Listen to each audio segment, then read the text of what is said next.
Bonjour, c'est Audrey Mac ici. Bienvenue dans mon bureau ce matin. Bon, c'est le matin ici en Floride, c'est l'après-midi pour vous en Europe, en Afrique. Et j'ai eu à cœur vraiment de partager un message avec vous. La semaine dernière, j'ai prêché dans une église en Floride et le Seigneur avait vraiment déposé un message dans mon cœur pour encourager l'église et positionner l'église dans la foi. Dans cette époque que nous vivons un petit peu folle, un peu dans la confusion, le chaos, même, amen, et la panique, c'est important pour nous, frères et sœurs, dans le corps du Christ et dans l'église, de vraiment nous voir qui nous sommes et nous positionner dans cette foi. Alors, j'espère que vous allez bien ouvrir vos yeux, vos oreilles et surtout votre cœur pour écouter ce que le Saint-Esprit, ce que l'Esprit de Dieu veut partager avec nous.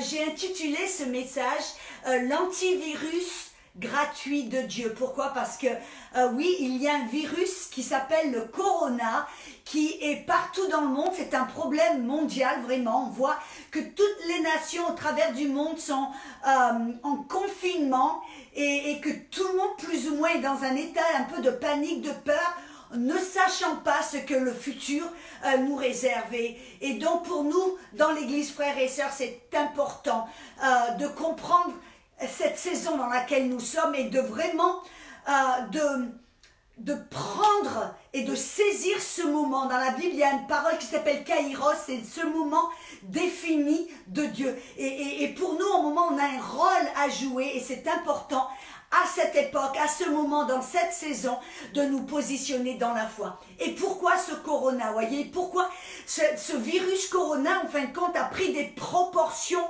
hors normales, hors vraiment... et je voudrais voir qu'il y a quelque chose, on doit comprendre que ce problème à laquelle nous faisons face, virus corona, vous savez que la parole corona, en fin de compte, vous savez qu'est-ce que ça veut dire? Ça veut dire couronne. Et la parole couronne, vous voyez, ça veut dire qui c'est qui porte des couronnes? Ce sont des rois. Et il y a en ce moment, vraiment, le Seigneur m'a parlé, il m'a dit qu'en ce moment, il y a une bataille qui se fait, il y a une guerre qui est en train de se faire de royaume en royaume. Vous savez, Jésus nous a parlé, il m'a dit qu'à la fin des temps, il y aurait des nations contre nations et royaume contre royaume. Ça se trouve dans Matthieu 24, verset 7. Ça nous dit qu'il y aura une nation qui s'élèvera contre une nation, amen, un royaume contre royaume. Et vous avez remarqué que la parole royaume est au singulier. C'est un royaume. Et de quoi est-ce que Jésus parlait? Il parlait qu'il y aurait dans la fin des temps une guerre, vraiment une guerre entre le royaume de Dieu et le royaume des ténèbres. Vous savez que nous sommes à la fin des temps. Et l'ennemi sait que ses jours sont comptés. Il sait qu'il est là en train d'anticiper sa venue, la venue de l'Antéchrist. Et il est en train de s'élever en disant, est-ce que c'est mon moment? Est-ce que c'est mon moment? Et il essaie de mettre des choses en place. Et vous savez, c'est un affront contre Dieu. Et c'est un affront surtout contre le royaume de Dieu. Pourquoi? Parce que cette couronne, le virus Corona, essaie en fin de compte de dire c'est moi qui porte la couronne, c'est moi le roi, prosternez-vous devant moi, adorez-moi, parlez de moi, donnez-moi toute votre attention. C'est ce que le virus Corona est en train de faire en ce moment. Partout dans le monde, l'Antéchrist essaie d'anticiper sa venue, de voir est-ce que c'est mon moment, est-ce que c'est mon moment Kairos, amen. Et il essaie de découronner le Seigneur, même dans l'Église. Il essaie de découronner le roi des rois et le Seigneur des seigneurs, Jésus-Christ. Mais nous devons, vous et moi, prendre une position en disant non, non, non, Jésus est le roi, Jésus est celui qui porte la couronne, amen. Alléluia. Vous savez, c'est intéressant. Ce même cataclysme, cette même guerre est commencée depuis le début des temps. Et on voit même, par exemple, vous voyez, quand les Hébreux ont été amenés en Babylone, on voyait des jeunes comme Shadrach, Meshach et Abednego, le roi de Nebuchadnezzar à Babylone. Et vous savez que la parole Babylone, en fin de compte, c'est un symbole ou c'est une image pour le royaume des ténèbres. Et on voit là que le roi Nebuchadnezzar a fait une statue en or et a commandé que tout le monde se prosterne devant cette statue. C'est le même problème aujourd'hui, amen. Et il a dit, quiconque ne se prosterne pas devant cette statue, parce que c'est moi le roi, presque comme un dieu, en fin de compte, sera jeté dans la fournaise. Et on voit que ces trois jeunes hommes, Shadrach, Meshach et Abednego, comment est-ce qu'ils ont réagi? Comment est-ce qu'ils se sont positionnés? Ils ont refusé de se prosterner. Et c'est intéressant, leurs paroles face au roi, en d'autres mots, il leur a dit, mais ô roi, nous n'avons pas besoin de vous parler à ce sujet. Je paraphrase, c'est comme s'il disait, on n'a pas du temps à vous consacrer, on n'a pas de temps, on n'a pas besoin de vous parler, on n'a pas besoin de vous donner toute notre attention. Et ça a mis le roi en fureur et il les a jetés. Il a même mis la fournaise, a commandé que la fournaise soit 7 fois plus chaude, 7 fois plus brûlante. Comme si une fois n'était pas assez pour brûler ces trois jeunes Hébreux. Amen. Mais c'est intéressant et c'est là où je veux vraiment que l'on regarde. Quelle était leur attitude?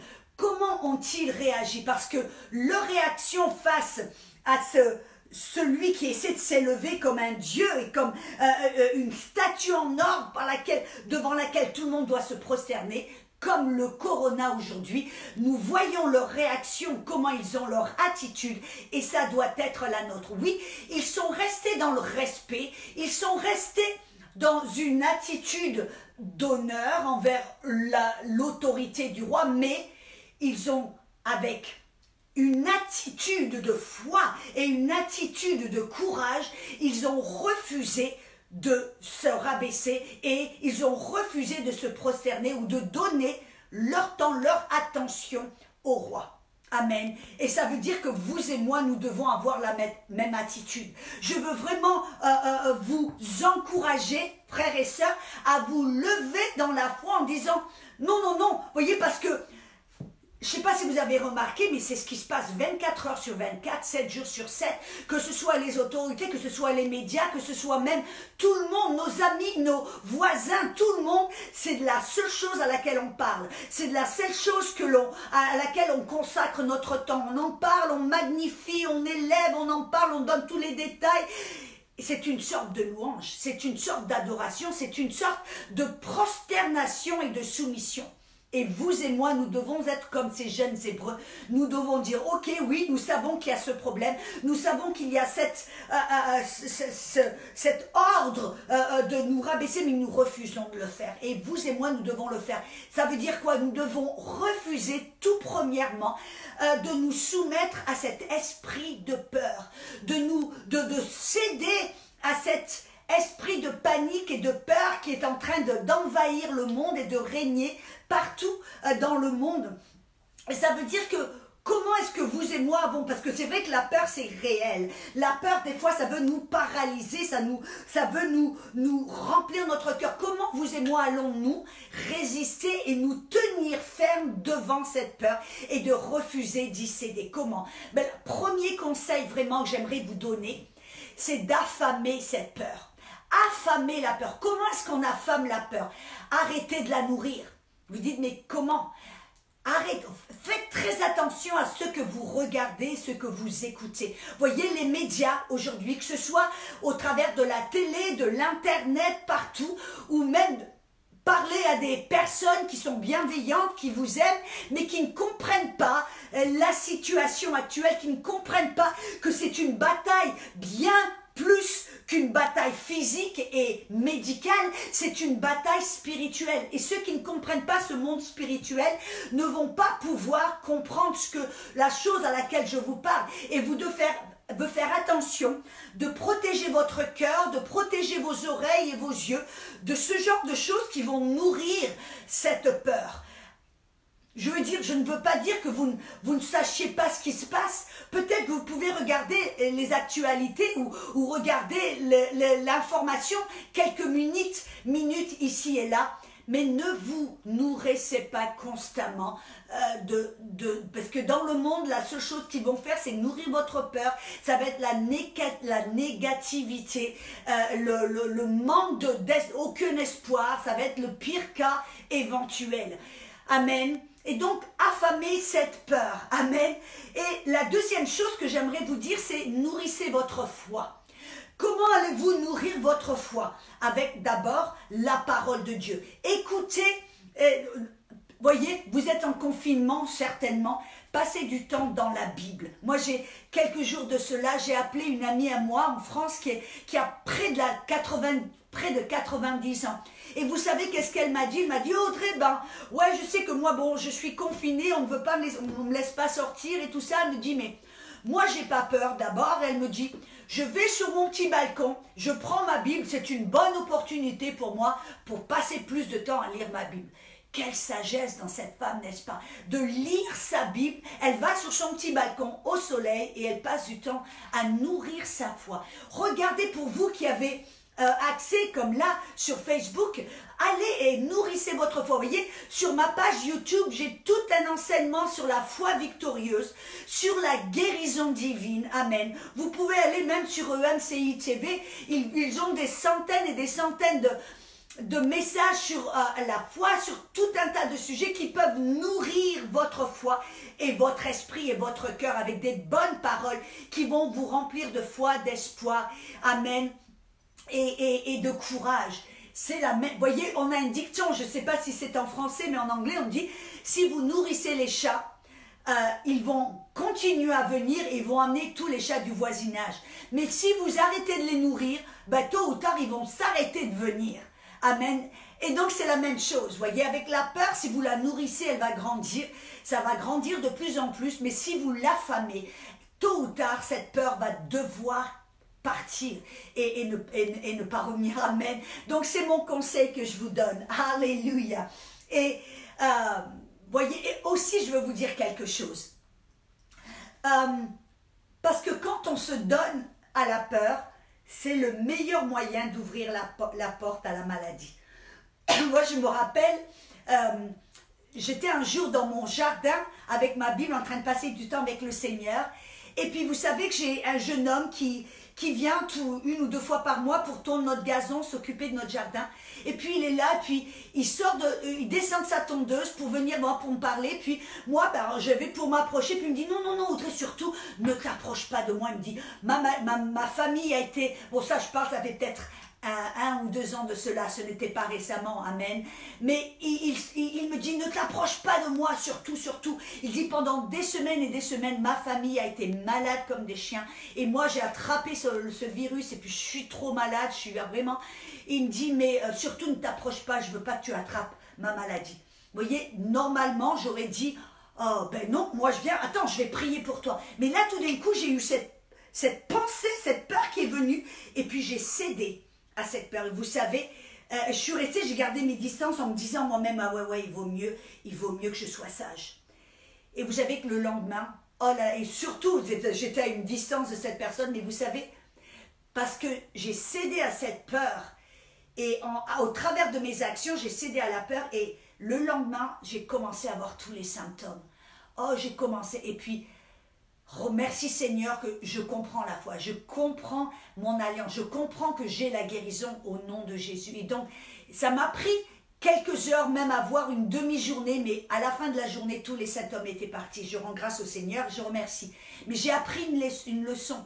Vous savez que quand on cède à la peur et qu'on se donne à la peur, c'est la meilleure manière d'ouvrir la porte à la maladie. Même je parlais à ma sœur il y a quelques jours de cela, qui est dans le corps médical, infirmière, et elle m'a dit, tu sais Audrey, elle me dit, quand tu es dans le stress, la peur, ton système immunitaire rabaisse de 50%. Et donc, vous voyez, là, il y a une leçon à prendre. Ne cédons pas à la peur. Sachant que, et c'est là vraiment où je veux en venir, parce que très souvent la sagesse, vous savez, la sagesse du monde qui nous dit, oh fais ceci, fais cela, fais attention à ceci, fais à ça, ça paraît sage, ça paraît bien, ça paraît raisonnable, mais vous savez qu'en fin de compte, la Bible nous dit que notre foi ne doit pas être fondée dans la sagesse du monde, et ça se trouve dans 1 Corinthiens 2, 5, mais notre foi doit être fondée et basée sur la puissance de Dieu. Et je me rappelle, vous savez, quand j'étais sur le point de partir en Inde, j'étais toute jeune, je commençais vraiment dans la mission et j'étais prête, j'étais revenue de l'Albanie, prête à repartir pour m'installer, pour aller en Inde. Et tout le monde, bien sûr, mes amis qui m'aiment et qui sont bienveillants, et tout le monde avait un petit conseil, un petit quelque chose à faire et ne pas faire. Et bon, moi, je les ai écoutés, j'ai dit ok. Et puis elle me dit, tu sais Audrey, en Inde, l'eau n'est pas potable, alors prends ceci, achète cela. Quelqu'un d'autre me dit, fais attention à cela, prends ce médicament, sois sage, prévois les choses, prends ceci, bref. Donc je suis allée au magasin et j'ai été avec mon petit chariot pour prendre certaines choses et me préparer. Donc j'ai pris ceci, j'ai pris cela, bref. Et puis au bout d'un moment, j'entends la voix du Saint-Esprit qui me dit, Audrey, te prépares-tu à être malade? Ça m'a choquée vraiment. Et je me dis, mais non Seigneur, je veux simplement marcher dans la sagesse. Il me dit, non, non, non. Il me dit, regarde, tu te prépares pour la maladie. Regarde ce que tu as dans ton chariot. Et j'ai regardé, je dis, tu vois, c'est vrai Seigneur. Nos actions souvent, et ce que l'on dit, ce que l'on fait, vraiment parle plus fort et montre ce que l'on croit au fond de notre cœur.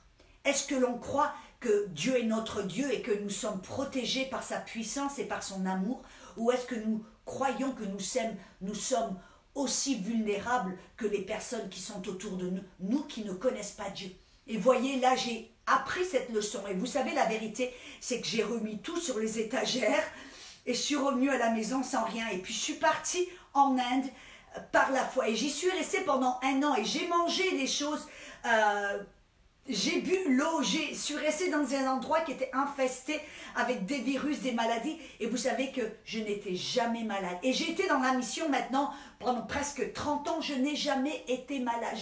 Parce que j'ai reçu cette parole que je sais, vous savez que en Dieu, nous sommes sous les ailes de notre Dieu, nous sommes protégés, nous avons en lui une alliance, une parole, et nous sommes ses enfants. Et c'est ça vraiment que nous devons vraiment comprendre, connaître, et nous devons en être convaincus. Bien sûr, si vous n'en êtes pas convaincus, si vous ne le savez pas, si vous ne le croyez pas, alors oui, bien sûr, c'est vrai que vous devez peut-être aller vers la sagesse du monde. Voyez, je ne dis pas que l'on doit être fou, irraisonnable, que l'on doit jeter toute caution et faire n'importe quoi dans la présomption et dans l'arrogance. Non, ce n'est pas de ça que je parle, mais je parle de connaître, de savoir et de nous positionner dans la foi. Amen. De savoir que en Dieu, nous sommes sous sa protection divine. Amen. Alléluia. Et vous savez, non seulement nous devons nourrir notre foi, comme l'ont fait voyez, depuis le début des temps, nous voyons par exemple Abraham et Sarah. Vous voyez, Sarah, comment a-t-elle fortifié sa foi? La Bible nous dit dans Hébreux 11, 11 qu'elle a été fortifiée dans sa foi parce qu'elle a considéré Dieu fidèle. Et qu'est-ce qu'elle a fait d'une manière pratique? Comment est-ce que Sarah a fortifié sa foi? Comment a-t-elle considéré Dieu fidèle? Qu'est-ce que ça veut dire? Ça veut dire qu'elle s'est rappelée de la fidélité de Dieu. Et comment pouvons-nous nous rappeler de sa fidélité? Rappelons-nous des choses que Dieu a fait pour nous, les témoignages que nous avons, les choses que Dieu a fait quand il est intervenu d'une manière ou d'une autre pour nous sauver, nous guérir, nous protéger, nous délivrer, bref, nous nourrir, nous aider de toutes sortes de manières. Vous voyez, c'est ce que je suis persuadée, Sarah a fait. En fin de compte, Sarah, elle s'est parlé à elle-même et elle s'est dit, Sarah, tu vois, quand elle était tentée d'avoir peur, tentée de céder à cette peur, elle s'est dit, Sarah, autant, souviens-toi, comment Dieu, quand on est parti de notre pays natal, comment Dieu nous a protégés, nous a guidés, il a fourni à tous nos besoins. Et elle s'est dit, rappelle-toi, Sarah, quand on était même au moment de la famine, quand tout le monde était dans le manque dans la famine, comment Dieu nous a dit de semer et nous a multiplié, nous a prospéré, on a manqué de rien, même on a été tellement enrichis, amen, on avait tellement que notre coupe débordait. Vous voyez, elle s'est rappelé ces choses. Elle s'est dit aussi, Sarah, rappelle-toi. Rappelle-toi quand le pharaon t'a mis dans son harem. Que même ton mari a un peu la frousse et puis il a dit, oui, oui, non, ce n'est pas ma femme, c'est ma sœur, vous voyez. Mais même comment Dieu est intervenu. Tu te rappelles, Sarah, comment Dieu a entendu tes prières, est intervenu pour te protéger d'une manière surnaturelle. Et en se rappelant tous ces témoignages, tout ce que Dieu avait déjà fait pour elle et pour eux, elle s'est rappelée tout d'un coup de la fidélité de Dieu. Et sa foi a été fortifiée. C'est la même chose que Jésus nous dit, vous savez, dans Matthieu 6. Dans Matthieu 6, quand Jésus nous a donné ce commandement, je crois que c'était 4 ou 5 fois. Il a dit, ne vous inquiétez de rien, ou ça veut dire ne vous souciez de rien, n'ayez peur de rien, même pas d'un virus corona. Et il a dit ensuite, comment vous débarrasser de cette peur ou de ce souci. Il a dit, regardez les oiseaux du ciel. Ils ne sèment pas, ils ne récoltent pas, et pourtant votre Père les nourrit tous les jours. Ou regardez les lys des champs. Ils ne tricotent pas, et pourtant, votre Père les a habillés encore bien mieux que le roi Salomon dans toute sa splendeur. En d'autres mots, Jésus disait, quand vous méditez, vous vous rappelez de la fidélité de mon Père, combien il est bon, combien il est fidèle, il est amour. Ça va chasser tout sentiment de peur dans votre cœur. C'est ça, en fin de compte, la Bible nous dit dans 1 Jean 4, 18 que la peur parfaite chasse toute crainte. Et c'est ça que vous et moi devons faire. Nourrissons-nous de la parole, louons le Seigneur, rappelons-nous de sa fidélité, de tout ce qu'il a déjà fait dans notre vie, dans le passé et même aujourd'hui. Amen. Et cela va fortifier notre cœur et chasser toute peur, toute crainte, toute panique.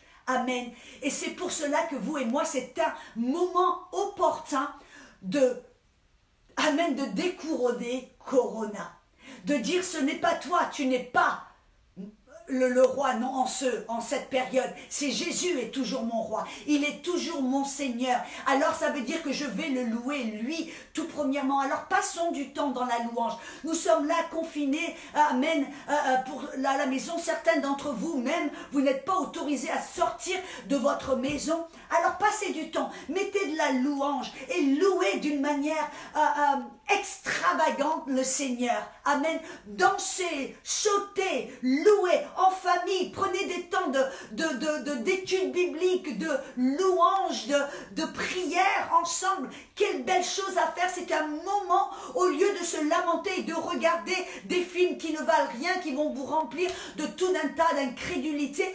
Commençons à fixer notre attention sur Jésus, à passer du temps, à nous préparer encore plus, à nous focaliser sur Jésus, en lui donnant le temps qui est bon de lui donner, de l'honorer, lui avant tout. Vous voyez, je me rappelle, même dans Actes 16, 25, on voit que Paul, l'apôtre Paul, vous savez qu'au moment où il a été jeté dans l'endroit le plus bas du donjon, ça veut dire qu'il y avait les égouts qui passaient, il y avait les rats qui circulaient, il y avait tout un tas d'infestations de virus, de maladies. J'en suis sûre, amen. La Bible ne le dit pas, mais c'est évident, bien sûr. Et il a été, parce qu'il avait délivré une jeune femme d'un démon de l'esprit de Python, et elle avait été libérée et que ça avait mis ses propriétaires tellement en colère qu'ils ont fait en sorte que Paul soit jeté dans la fosse, dans le donjon. Et là, il est à l'endroit le plus bas de la fosse, du donjon. Amen. Et qu'est-ce que Paul a fait? Qu'est-ce qu'il a fait? Il a choisi au moment. Et vous voyez, c'est intéressant. Paul n'a pas dit « Oh là là, il faut que je fasse attention. Attention, Silas ne touche rien parce que vraiment, il y a des maladies. On a le dos ouvert, le dos qui saigne. Oh là là, je me demande si on va s'attraper le choléra et tout un... » Non, ils n'ont jamais dit quelque chose comme ça. Donc, qu'est-ce qu'ils ont fait? Immédiatement, ils ont refusé de céder à la peur et ils ont commencé à louer le Seigneur, à chanter et à prier. Quel bel exemple qu'il nous met. Et vous savez, ils n'ont pas fait ça vraiment et véritablement pour sortir de la prison. Parce que quand l'Esprit de Dieu tout d'un coup est venu, les portes se sont ouvertes, les chaînes se sont cassées, il y a eu un tremblement de terre, amen. Tout le monde est resté sur place. Paul et Silas n'ont pas dit « Oh, on se fait la malle très vite, c'est notre moment opportun de partir, de sortir. » Non, non. Ça veut dire qu'il n'a pas loué le Seigneur pour pouvoir sortir de la prison. Il a loué le Seigneur parce qu'il savait qu'à ce moment-là, c'était le moment opportun au lieu de magnifier le problème et de magnifier ses souffrances, ses douleurs et sa situation et ce que l'ennemi était en train de faire et avait fait, ils ont choisi de magnifier Jésus, de louer Dieu. Et vous savez, là, il y a quelque chose de puissant. Et j'espère, mes frères et sœurs, que vous allez vraiment voir quelque chose. Ce moment Kairos, ce moment opportun spirituel dans lequel nous sommes en ce moment. Amen. Parce que vous savez qu'est-ce qui s'est passé après que Paul et Silas ont choisi de louer, de magnifier Jésus et qu'il y a eu tout d'un coup ce tremblement de terre, les chaînes se sont cassées, les portes se sont ouvertes et là tout d'un coup, quand le chef de la prison, le garde de la prison est venu en courant, il était presque sur le point de se tuer lui-même. Et Paul lui a dit, non, non, non, ne te fais pas de mal, nous sommes tous là. Je suis persuadée que l'Esprit de Dieu était si fort que tout le monde était cloué au fond de leur cellule. Amen. Sauf Paul et Silas, alléluia. Personne ne pouvait bouger. Mais là, qu'est-ce qui s'est passé? Il y a eu un réveil puissant dans la prison. Oh, il y a eu, tout le monde savait que Dieu était là et que le chef de la prison, là, il a dit, qu'est-ce que je dois faire pour être sauvé? Il y a eu un réveil énorme dans cette prison. Lui et toute sa famille a été sauvée. Je suis là pour vous dire, mes amis, que là, au moment de cette attaque diabolique dans le monde, où le corona essaie de se couronner, de se dire Dieu et de se dire Seigneur et de se dire Roi des rois, je dis là non, Jésus à ce moment-là va avoir le dernier mot. Et notre attitude doit être, comme Paul et Silas, une attitude de louange, d'adoration extrême, extravagante. Est-ce que ça va être facile? Non, mais c'est ce que l'on doit faire. Et là, je vous garantis que ce que l'ennemi est en train de faire, ce sont des semences pour le réveil que Dieu va amener. C'est là, voyez, nous sommes dans un moment où toute l'Église peut commencer à prier, à louer, à parler foi et à parler courage et à refuser de se prosterner et de déclarer Jésus roi. Je vous dis, la vérité, c'est que là, en ce moment, il y a quelque chose dans l'esprit qui est en train de se mijoter. Il y a quelque chose qui est en train de se déclencher. Et là, l'Église est sur le point de rentrer dans un des plus grands réveils que la terre n'a jamais connu. Oh, alléluia.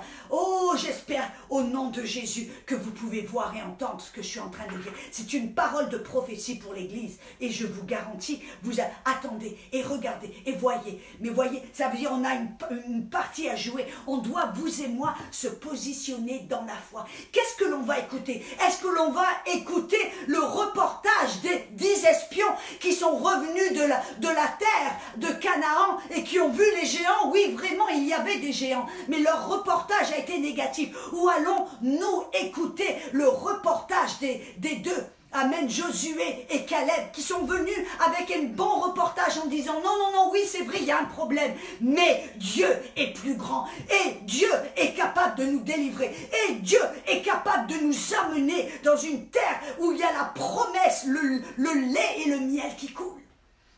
Nous sommes sur le point de rentrer, vous et moi, dans une terre de Canaan. Alors, allons de l'avant avec courage, avec foi. Alléluia. Amen. Et écoutez, j'aimerais aussi mettre les choses en perspective. Parce que c'est vrai que Corona a été tellement amplifié d'une manière, je dirais, hors norme. Et je voudrais j'ai fait une petite recherche un peu pour voir un petit peu si Corona est si terrible que ça, et si dangereux que ça, et si impossible. Écoutez un petit peu ces statistiques que j'ai regardées. Parce que vous savez que les plaies, les épidémies, les problèmes ont toujours commencé depuis le début des temps. Amen. Il y a toujours eu des problèmes, des maladies qui se sont répandues et qui ont causé la mort de nombreuses personnes. Mais écoutez, en comparaison, vous savez par exemple, bon, je ne vais pas aller depuis le début des temps, mais commençons vers les années 1300. Amen. Il y avait la mort noire. Et vous savez qu'en 1934, il y a eu 75 à 200 millions de morts. Énorme, n'est-ce pas? En 1665, il y a eu la plaie de Londres. Ça a commencé dans la ville de Londres. Et il y a eu 100 000 morts dans une ville seulement. Ça a décimé 1/5 de la population de la ville de Londres. Et bien sûr, après, ça s'est répandu partout dans le pays. En 1832 jusqu'à 66, il y a eu le choléra. Il y a eu des millions, pas 1 million, des millions de morts dans le monde. En 1918, la grippe espagnole. Vous voyez, 1918, c'est un petit peu plus près de chez nous, n'est-ce pas? Il y a eu 75 millions de morts dans le monde. 75 millions. En 1957, on se rapproche, la grippe asiatique a causé 2 millions de morts dans le monde. En 1968, la grippe de Hong Kong a causé 1 million de morts dans le monde. En 1960, de 1960 à aujourd'hui, le sida a causé 30 millions de morts dans le monde. Et vous savez qu'aujourd'hui, j'ai vu des données qui disent que il y a 3 à 5 millions de cas de grippe grave et environ 250 000 à 500 000 décès dus à la grippe dans le monde. Quand on voit ces proportions, on se dit, mais attendez, pourquoi est-ce qu'ils nous peignent Corona comme la maladie la plus terrible, non pas du siècle, mais des temps? Vous voyez, Corona, il y a quelques jours de cela, il y avait 21 000 morts dans le monde. Je pense que maintenant, ça a escaladé un petit peu plus, mais j'ai entendu dire que ça commençait à régresser et à diminuer, et ça commençait à être vraiment ralenti d'une manière assez extrême. Mais vous savez aussi qu'il faut vous dire que c'est intéressant, il y a quelque chose, d'après moi, de ces louches, parce que ce virus Corona a commencé dans la ville de Hunan, en Chine, à quelques kilomètres du centre où ils étudient tous les virus. Et ce virus vient des animaux, comment on appelle ça, des chauves-souris, et ce virus a été transformé d'une manière qu'il attaque particulièrement les personnes âgées et les personnes dont le système immunitaire est compromis. Il y a quelque chose là, je ne comprends pas complètement encore, mais bref, ce que je veux vous dire ici, c'est que quand on met les choses en perspective, on s'aperçoit qu'il y a quelque chose qui est amplifié d'une manière où vraiment le but de Corona, c'est de semer la peur et la panique dans le monde entier, de vraiment d'amener une confusion et un chaos extrême où tout commence à s'auto-détruire. Vous voyez, c'est ça en fin de compte. Vous voyez la Grande Dépression aux États-Unis, ce n'était pas, il y avait des problèmes avec les banques et l'économie, c'est le plus grand virus, c'était la panique qui a saisi le cœur du peuple et comment dire, qui ont été pour dévaliser les banques. Et c'est là où l'économie s'est effondrée. Faisons attention, mes amis, à ne pas céder à ce système de panique et de peur que l'Antéchrist essaie d'amener dans le monde. Soyons des personnes de foi. Écoutons le reportage des 2 espions, Caleb et Josué, des hommes de foi. Regardons l'exemple de Shadrach, Meshach et Abednego qui ont refusé de céder à cet esprit d'intimidation. Et relevons-nous dans la foi et dans l'espoir, et sachant que Dieu est notre Dieu et que Dieu n'est pas pris par surprise, mais que Dieu, ce que l'ennemi a fait pour détruire, Dieu va le prendre et l'utiliser pour sa gloire. Alors faites attention, vous allez voir quelque chose de magnifique qui va se passer. La terre va se relever en puissance, l'Église va se relever en puissance dans la gloire et dans l'unité. Amen. Et vous savez, aujourd'hui, je veux vraiment vous encourager un petit peu plus pour vous dire, non seulement on ne doit pas céder à la peur, mais ça veut dire, afin de ne pas céder à la peur, on doit savoir qui nous sommes. Sachez qui vous êtes. Vous savez, je vois l'exemple du roi David. Quand le roi David a entendu parler d'un géant, Goliath, qui s'est levé contre le peuple d'Israël, qui avait une alliance avec Dieu, vous savez, la réaction de David est impressionnante. Il est allé, on dit, mais qui est cet incirconcis qui ose s'élever contre l'armée du Dieu Tout-Puissant? Et tout d'un coup, David, il s'est levé et il est allé vers le géant. Non pas à petits pas en se disant, je me demande qu'est-ce qui va se passer, ou je me demande qu'est-ce que si Dieu va me protéger, va me couvrir, ou va être là. Non, non. Il est allé en courant vers le géant. Il est allé en courant avec 3 pierres et une fronde. Amen. Et il a, en fin de compte, il a vaincu cet ennemi Goliath qui osait s'élever. Il a compris que la bataille n'était pas personnelle. Il a compris que la bataille était contre Dieu, le Dieu Tout-Puissant. Aujourd'hui, cette bataille n'est pas contre vous, mes amis, ou contre quiconque. Cette bataille est contre le royaume de Dieu, contre Jésus, le roi des rois et le Seigneur des seigneurs. Amen. Et ça veut dire que vous et moi, nous devons savoir, tout comme David, que nous avons une alliance avec notre Dieu. Vous voyez, David est allé en disant, il est allé en comprenant son alliance. Parce que vous voyez, au cours des années, il avait développé intimité avec Dieu. Il louait le Seigneur, il parlait au Seigneur, il écoutait, il était là pendant qu'il regardait et gardait les brebis. Il a passé du temps vraiment à développer cette relation avec Dieu. Il connaissait Dieu. Et vous voyez, et là, tout d'un coup, face à ce géant, il connaissait que son Dieu était bien puissant, bien plus puissant que tout géant. Peu importe la taille de ce géant, peu importe les menaces de ce géant, il s'est levé en disant, attends, qui es-tu pour oser confronter l'armée du Dieu puissant? Et il est allé, il a vaincu l'ennemi. Goliath est tombé. Et vous savez qu'est-ce qu'il a fait? Il a pris son épée. Il a pris l'épée de l'ennemi, les propres armes de l'ennemi. C'est ce que j'étais en train de dire, ce que l'ennemi a fait pour détruire, Dieu va l'utiliser. Dieu utilise les armes de l'ennemi pour lui couper sa propre tête. Et alors je vous dis là que David a pris l'épée, il lui a coupé la tête et il lui a mis le pied dessus en disant, attends, tu es vaincu.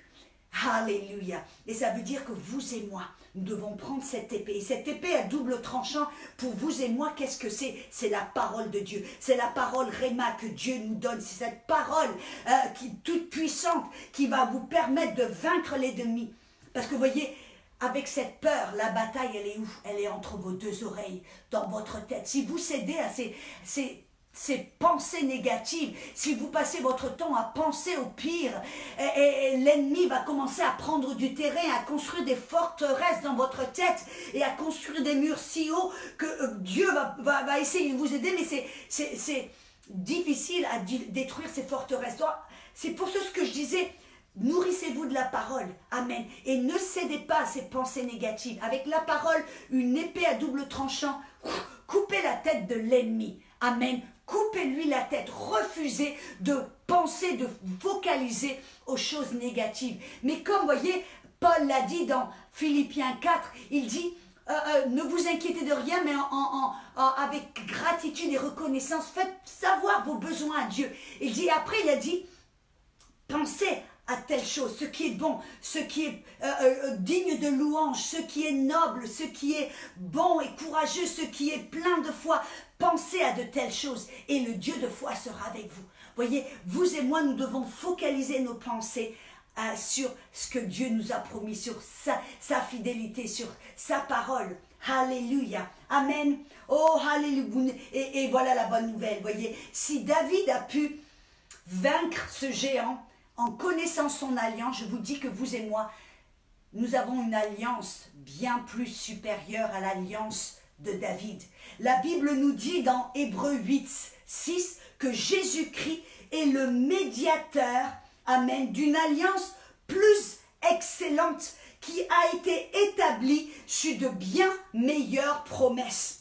Et donc si l'alliance que David avait, qui avait de belles promesses, lui a permis de vaincre ce géant, à combien plus forte raison est-ce que vous et moi, qui avons une alliance bien plus supérieure à celle de David, établie sur des promesses bien supérieures, combien nous pouvons vaincre ce géant de Corona? Amen, nous devons le savoir. Pourquoi est-ce que notre alliance est bien plus supérieure?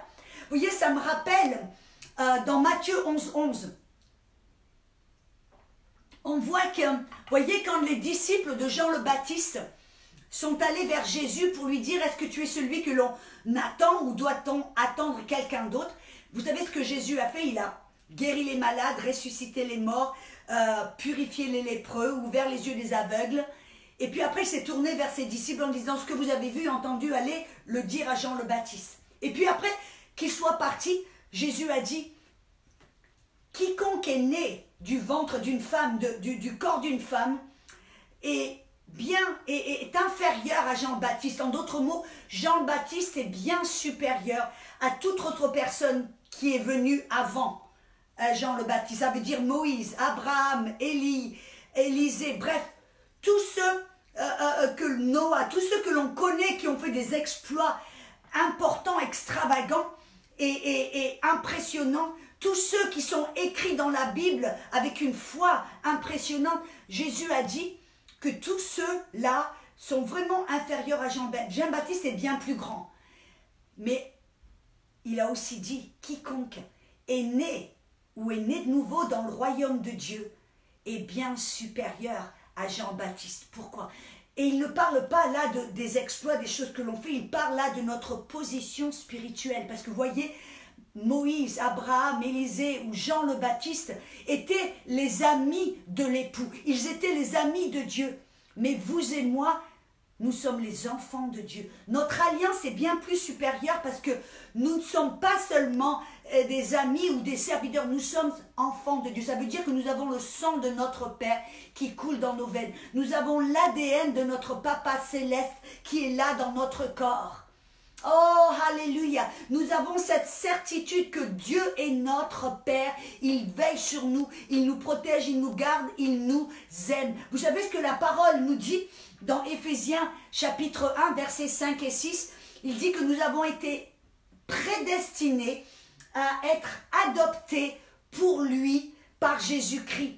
Et il l'a fait pour la louange de la gloire de sa grâce, dans laquelle il nous a rendus agréables à notre Dieu dans le bien-aimé. Et la parole agréable, ça veut dire hautement, extrêmement favorisé. C'est la même parole que l'ange Gabriel a déclarée à Marie quand il lui a dit « Oh, femme en qui il y a toute excellente, haute faveur, que Dieu a hautement favorisé, en qui Dieu a mis toute sa faveur. » Voyez, nous avons cette faveur envers notre Père et c'est ce que nous devons savoir, que nous devons savoir qui nous sommes. Nous ne sommes pas simplement des petits chrétiens, des petits enfants qui attendons un jour d'aller au ciel. Nous sommes des êtres puissants parce que nous sommes des enfants de Dieu, le créateur de l'univers. Oh, alléluia, nous sommes tellement favorisés par Dieu. Nous avons cette alliance bien supérieure à l'alliance de David. Et alors ça veut dire que ça devrait nous remplir non seulement de foi, mais de courage, même d'avoir comme David cette attitude, même d'avoir comme les 3 Hébreux face à cette statue d'or et à ce feu ardent. Nous devions avoir cette attitude, même cette audace. Amen. Parce que nous savons qui est notre Dieu, qui est notre Père bien-aimé et que nous sommes ses enfants.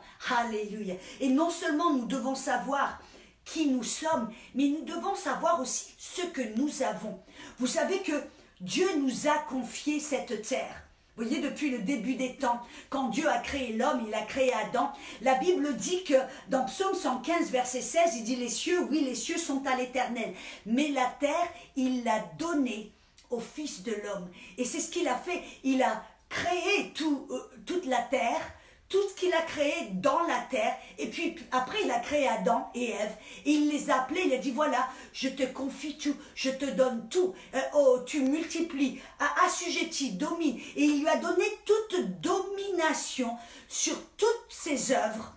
Et il a tout mis sous ses pieds. C'est ce que le psaume, chapitre 8, versets 6 à 7, nous révèle. Amen. Et que Dieu a tout mis entre les mains de l'homme. Nous avons, vous et moi, l'intendance de cette terre. C'est à nous de nous en occuper. Et je ne parle pas seulement d'une manière physique. Je ne parle pas simplement de nous occuper des forêts, des animaux. On doit s'en occuper. Mais tout d'abord et principalement, vous et moi, nous avons l'ordre de nous occuper de cette terre d'une manière spirituelle. C'est à nous que l'intendance a été confiée. Et voyez, afin de pouvoir nous occuper de cette terre d'une manière spirituelle, Dieu nous a confié, tout comme à Adam, il nous a confié toute autorité. Mais vous dites, mais la Bible dit dans 2 Corinthiens 4,4 que le diable est le Dieu petit d, minuscule et le Dieu de ce monde. Ou dans 1 Jean, il dit que tout le monde est sous le contrôle de l'ennemi. Oui, c'est vrai, parce que rappelez-vous, il y a une bataille entre le royaume de Dieu et le royaume des ténèbres. Mais la Bible nous dit aussi que Dieu nous a donné toute autorité sur toute l'œuvre du malin. Ça se trouve dans Luc chapitre 10, verset 19. Écoutez un petit peu, Jésus a parlé aux disciples et il leur a dit, voilà, je vous ai donné l'autorité de marcher sur les serpents et les scorpions. Et vous savez que les serpents et scorpions, c'est un symbole pour le malin, le diable, Satan, quel nom, peu importe le nom que vous lui attribuez, ou toutes les œuvres du malin, car il vient pour dérober, tuer et détruire. Il dit, et je vous ai donné autorité sur toute la puissance de l'ennemi. Et écoutez, et rien ne vous nuira. Voyez, c'est notre héritage, c'est ce qu'il nous a été confié. Dieu dit, je vous donne l'intendance spirituelle de cette terre, je vous donne l'intendance et vous aurez autorité sur toute la puissance du malin. Vous aurez autorité de lui marcher dessus, vous pouvez, alléluia, marcher sur les scorpions, sur l'ennemi, sur les coronas, sur les virus et sur toute l'œuvre du malin et rien ne vous nuira. Même pas le corona, nous devons le savoir, voyez. Mais la Bible dit, le peuple meurt par faute de connaissance. Voyez, ce que vous ne savez pas peut vous tuer. Et vous devez savoir qui vous êtes. Vous devez savoir ce que vous avez. Vous avez toute autorité qui vous a été confiée par Dieu lui-même. Comme il l'a fait, il l'a confié à Adam. Et Adam l'avait perdu et là, plus ou moins, parce qu'il n'avait pas exercé son autorité, il l'a donné à l'ennemi. Amen, l'ennemi a eu pendant des siècles autorité et sans que l'homme puisse vraiment lui résister. Mais quand Jésus est venu, il est venu en tant qu'homme pour pouvoir reprendre cette autorité. Il est venu 100% Dieu, sans péché, avec cette puissance de marcher sur l'ennemi et de lui reprendre cette autorité. Et Jésus, homme de Dieu, fils de Dieu et fils de l'homme, a repris cette autorité. Et qu'est-ce qu'il en a fait? Il nous l'a confié à vous et moi. Et à partir du moment où vous acceptez Jésus comme votre sauveur, vous recevez cette autorité. Mais vous devez le savoir et vous devez l'utiliser. Ne soyez pas dans l'ignorance parce que vous savez, j'ai remarqué que la plupart, bon peut-être c'est de nombreuses personnes dans l'église avec un grand E, où ils ne savent pas qu'ils ont autorité et ils supplient, ils mendient, ils prient, ils pleurent en demandant de Dieu de faire quelque chose et quand véritablement Dieu nous a commandé de faire ces choses. Il nous a commandé de parler à la montagne. Il nous a commandé de résister au diable et il s'enfuira loin de nous. Amen, 1 Pierre 5,8. Il nous a commandé, amen, de guérir les malades, de chasser les démons. C'est à nous de le faire. Nous avons cette intendance et cette responsabilité, ce privilège. Mais il y a aussi ceux qui ne comprennent pas leur autorité, comment l'exercer et la puissance de cette autorité. Alors je suis là pour vous dire, non seulement vous êtes enfants de Dieu, vous avez l'intendance spirituelle de ce monde et Dieu nous a confié son autorité, la même autorité que Jésus avait sur la terre. Vous voyez, cette même autorité que le centenier a dit, simplement dit un mot, et mon serviteur sera guéri. Il comprenait qu'il était un homme, il comprenait l'autorité. Il dit, moi-même, je suis un homme sous autorité. Et quand je dis va, il va. Quand je dis viens, il vient.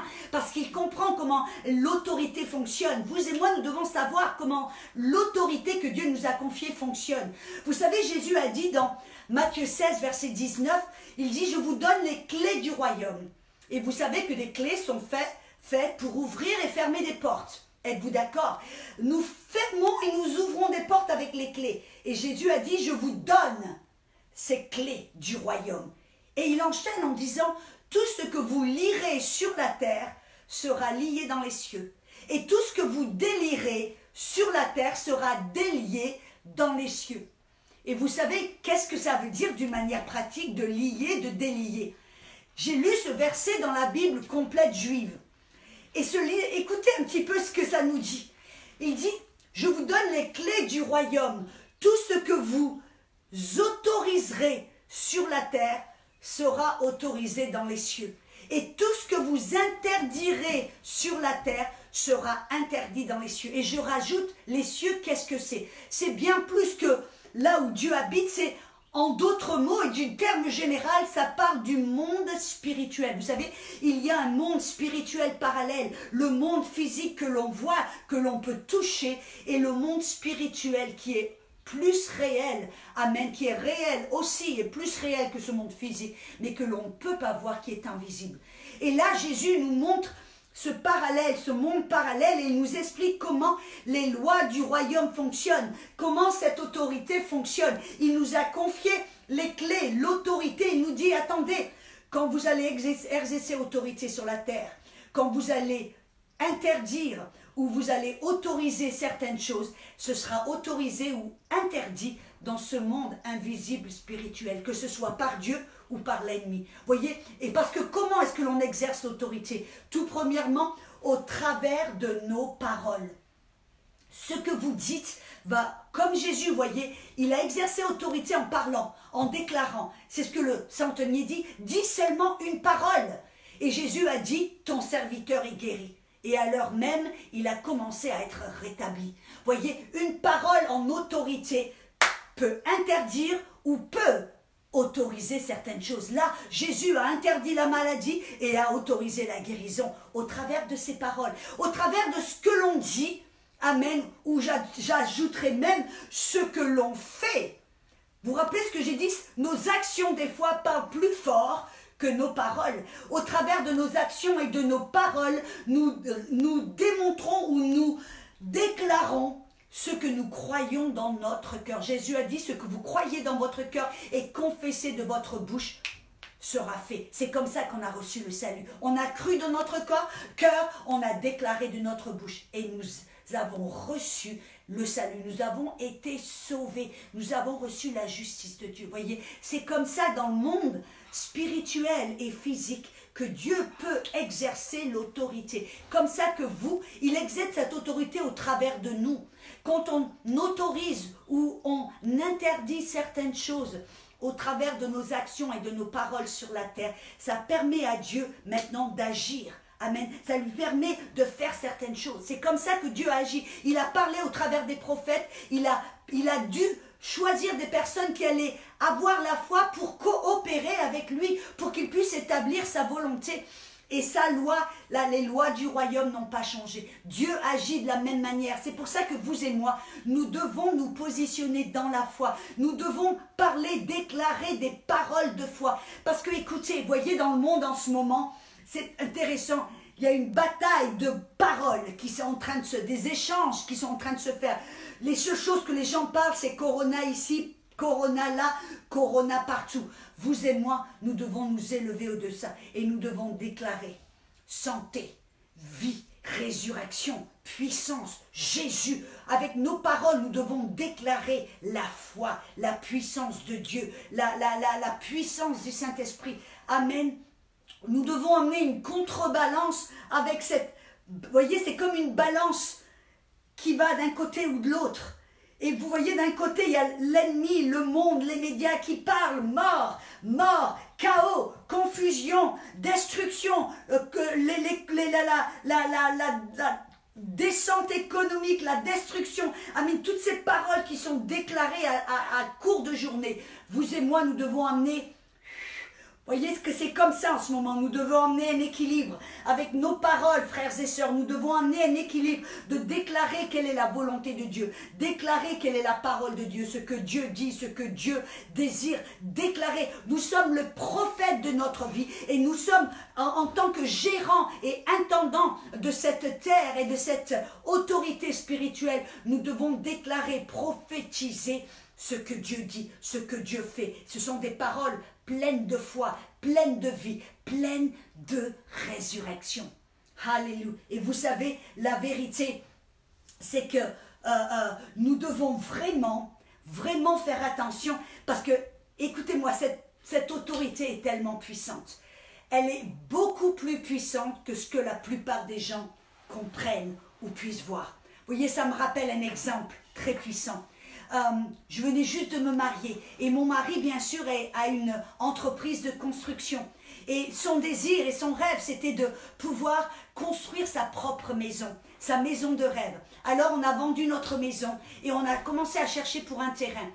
Et pour faire en sorte de ne pas être lié avec un bail ou un contrat qui nous obligerait à rester, amen, jusqu'à la fin du terme, nous avons décidé de faire partie. Il y avait une entreprise, une association qui existait à l'époque qui s'appelait Showrooms of America. C'était les maisons de luxe en Amérique. Et ça veut dire que des gens qui désiraient vendre leur maison qui valait des millions de dollars, ils mettaient leur maison sur le marché au travers de cette entreprise et des gens venaient et habiter dans cette maison avec un loyer très modéré. Je me rappelle, on a payé presque 625 dollars à l'époque. C'était super modéré.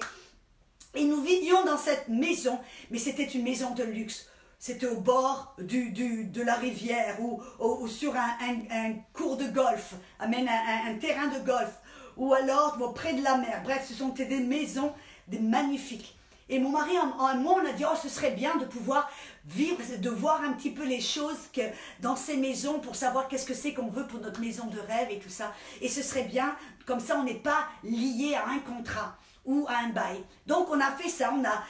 Mais voilà, le truc, c'était que on habitait dans ces maisons, mais on devait garder tout complètement en ordre, tout décoré avec nos meubles, nos tableaux, nos décorations, et tout devait être toujours impeccable, 24 heures sur 24, au cas où quelqu'un viendrait pour voir la maison et décider de l'acheter. Alors on a fait, bon, c'est pas de problème, parce que nous sommes en principe des gens nous avons toujours les choses plus ou moins en ordre, et tout toujours est bien propre, donc c'est pas un problème pour nous, on a choisi de faire cela.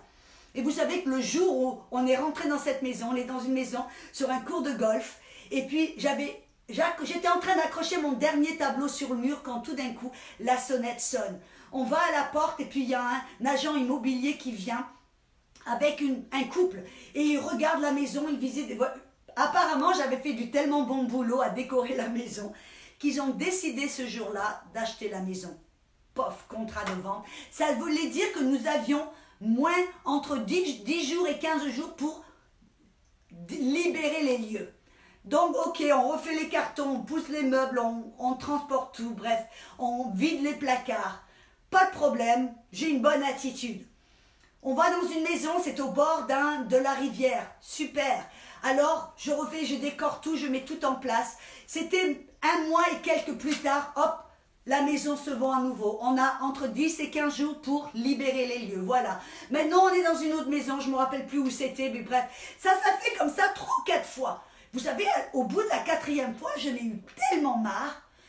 Vraiment ras-le-bol. J'ai dit, mais assez, c'est assez. J'ai mis mon pied par terre et j'ai dit, maintenant, je refuse de partir, sauf quand je le décide. Personne ne va me faire partir de cette maison.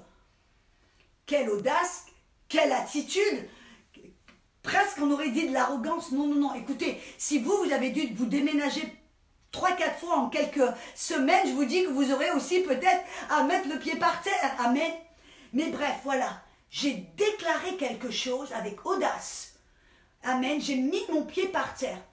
Et vous savez qu'on était dans cette maison, je crois que c'était 2 mois et quelques, tout d'un coup, j'ai un rêve, pendant la nuit, Dieu me donne un rêve. Et dans ce rêve, j'étais remplie de joie. J'étais en train de faire mes paquets, de faire mes cartons, de vider tout ça. Mais j'étais dans la joie en me disant, waouh, super, on va dans cette maison. Et je me réveille. Tout d'un coup, je dis, Seigneur, qu'est-ce que c'est? Et j'entends le Saint-Esprit qui me dit, Audrey, j'ai besoin que tu libères cette maison parce que je l'ai promise à quelqu'un. Waouh, vous vous dites, je suis sûre que vous dites, Audrey, Dieu a dû te demander l'autorisation. Oui, parce que Dieu a mis ces choses en place. Et j'ai exercé avec foi cette autorité. Et afin que Dieu puisse, dans le ciel, libérer cette maison, dans le monde spirituel, pour libérer cette maison, je devais d'abord la libérer dans le monde physique. Et alors là, sans hésitation, j'ai dit, mais oui Seigneur, si tu me le demandes, bien sûr. Et il me dit, mais Audrey, il dit, tu sais, il dit, j'ai quelque chose tellement meilleur pour toi. Il dit, ça va t'épater, tu vas attendre, voir un peu ce que je vais faire pour toi. Et je dis, Seigneur, oui, c'est avec grande joie que je libère cette maison. Et alors là, avec mes paroles, j'ai libéré. Vous savez que 10 minutes plus tard, le téléphone sonne. Et la dame de l'entreprise m'appelle en me disant, Audrey, je suis tellement désolée. Je lui dis, non, non, non, te fais pas de soucis, pas de problème, je déménage. Elle me dit, mais qui c'est qui t'a dit? Je dis, c'est Dieu qui me l'a dit. Il vient de me parler, et je le sais déjà. Et je lui dis, pas de problème, c'est avec grande joie que je déménage. Et vous savez, le fait, c'est que, alléluia, nous avons été dans une maison, écoutez-moi bien, au bord de la mer. Oh, oh, alléluia. Et nous sommes restés, c'était une belle maison, avec piscine, au bord de la mer, voyez un petit peu. Et vous savez, la chose épatante, c'est que nous sommes restés dans cette maison presque 1 an. C'est la semaine où mon mari et moi avons découvert et trouvé notre terrain, le terrain, et que nous avons mis un contrat pour acheter notre terrain, que c'est cette semaine-là que cette maison au bord de la mer s'est vendue. Waouh! Je veux vous montrer là la puissance de cette autorité, comment très souvent nous ne comprenons pas cette autorité, nous n'exerçons pas cette autorité, nous ne savons pas ce que Dieu nous a confié, et si nous ne savons pas l'ampleur, la puissance de cette autorité, comment pouvons-nous marcher par la foi? Parce que la foi vient de la parole, de ce que l'on connaît. Voyez, si ce que l'on ne connaît pas et que l'on ne sait pas, les choses laquelle nous ne sommes pas convaincus, qu'il n'y a pas de foi. Et dès que nous comprenons ce que nous avons et que nous marchons dans cette autorité, alors, oh, cette autorité est tellement, tellement puissante. Amen, alléluia. Mais vous savez, cette autorité, comme j'ai dit, c'est par la foi. On doit l'exercer par la foi. Qu'est-ce que ça veut dire? Exercer cette autorité par la foi, ça veut dire, la foi, c'est croire en quelque chose que l'on ne voit pas ou que l'on ne peut pas toucher. Quelque chose qui est la vérité, qui est fait, qui est accompli, qui est promis, mais que cependant nous n'avons pas encore de preuves physiques. Et vous savez comment j'ai appris comment exercer autorité par la foi? Comment est-ce que je l'ai fait? J'étais en Inde, j'étais missionnaire en Inde, j'étais très très jeune.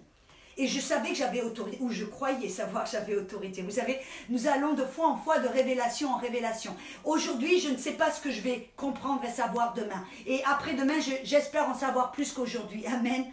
Mais là, j'étais toute jeune et j'étais en Inde et je faisais partie avec un homme de Dieu, je faisais une campagne évangélique. Il y avait des milliers de personnes qui étaient présentes.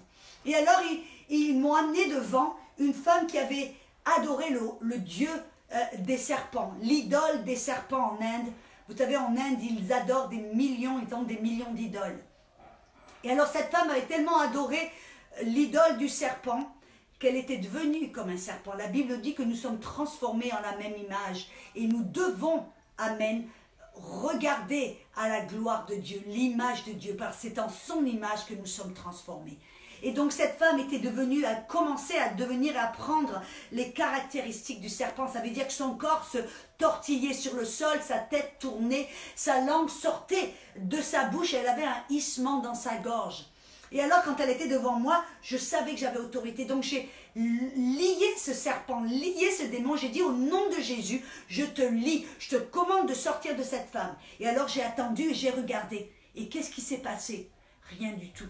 Vous savez, en fin de compte, maintenant que j'y pense, c'est devenu encore pire. Elle a commencé, ce démon s'est manifesté encore pire. Ce qui me rappelle, vous savez, dans Daniel 3, les 3 Hébreux qui ont refusé de céder le genou. Tout d'un coup, l'ennemi, qu'est-ce qu'il a fait? Il est venu avec un feu 3 plus violent, 3 fois plus fort et chaud et brûlant et violent. C'est souvent la technique et la stratégie de l'ennemi. Quand vous dites non et que vous exercez votre autorité, l'ennemi va venir peut-être en se manifestant d'une manière encore plus violente, 3 fois plus fort, 7 fois plus fort. Et vous savez, là, face à cette dame qui se tortillait comme un serpent, qui commençait à gigoter, à sa tête tournée, c'est devenu de plus en plus violent. Et j'ai commencé à lier l'ennemi au nom de Jésus, sors de cette femme. Et ça commençait 1 fois, 2 fois, 10 fois, 20 fois.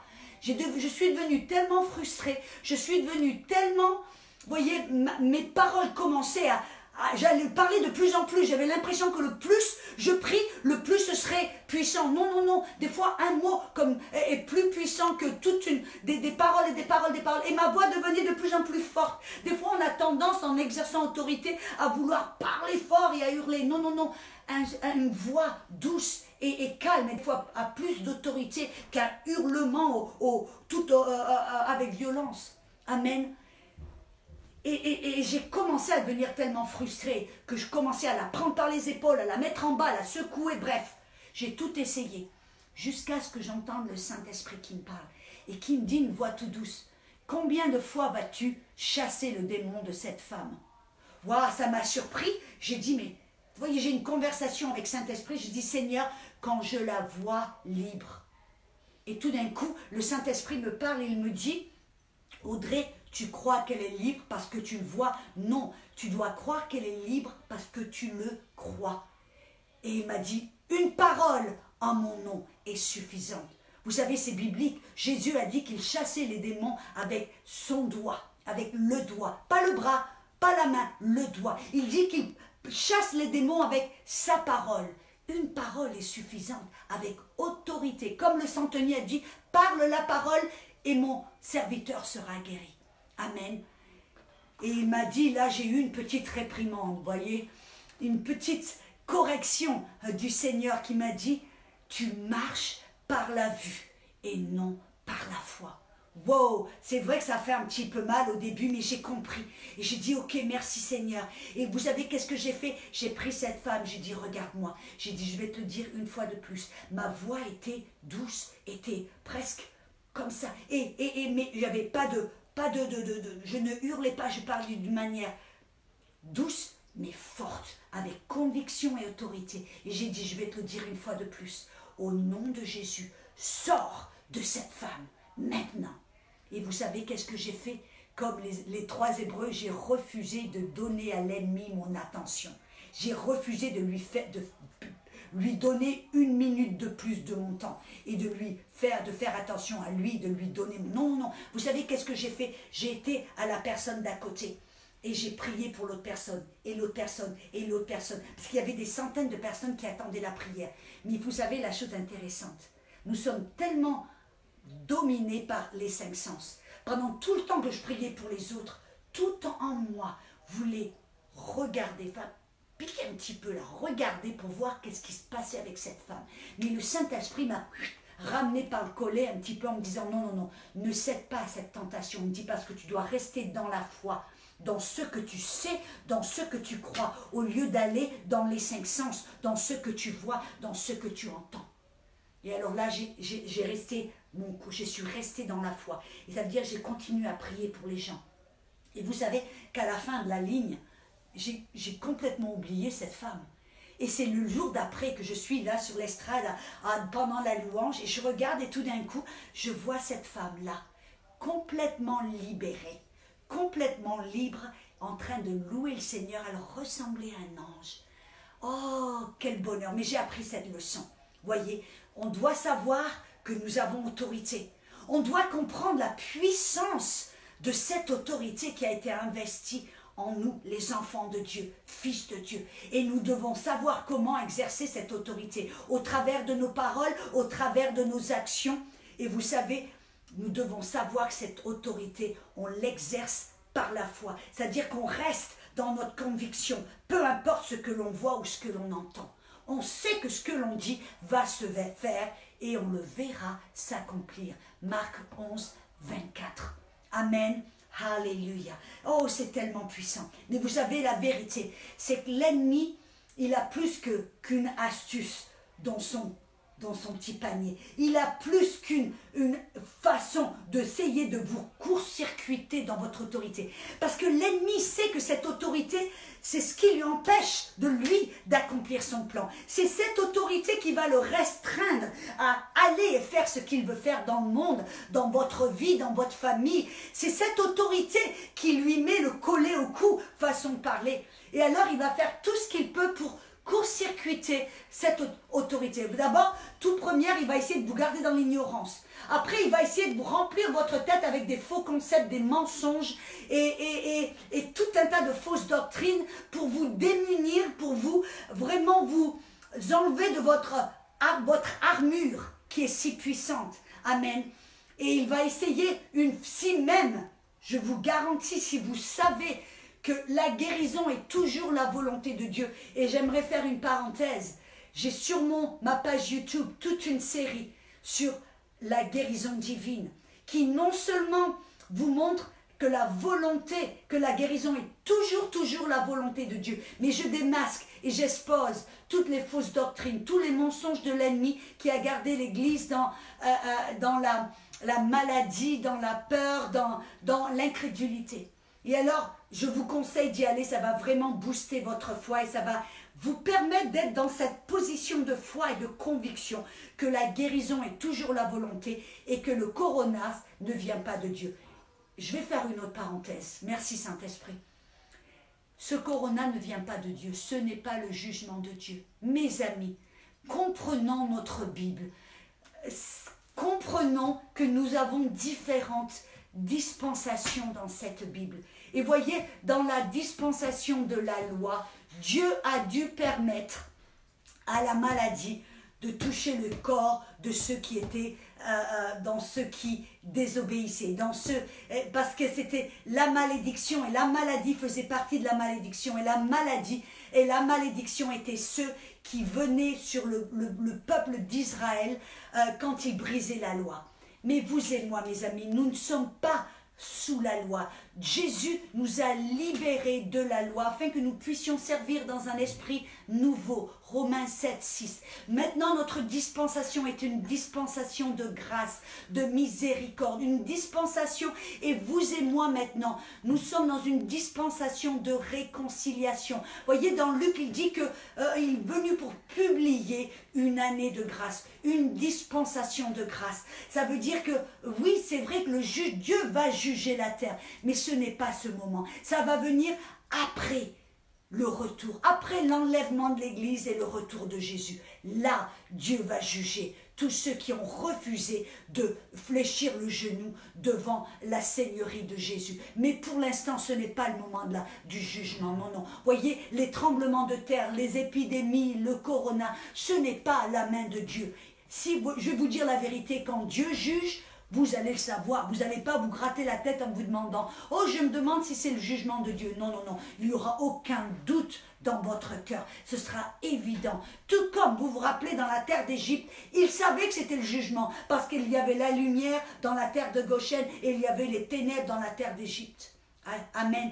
Fermons la parenthèse. Donc, nous devons savoir, amen, que l'ennemi va faire tout ce qu'il peut pour court-circuiter, pour détruire votre autorité et la puissance de cette autorité. Et une des manières il va le faire, c'est en vous mettant du doute dans vos pensées, en essayant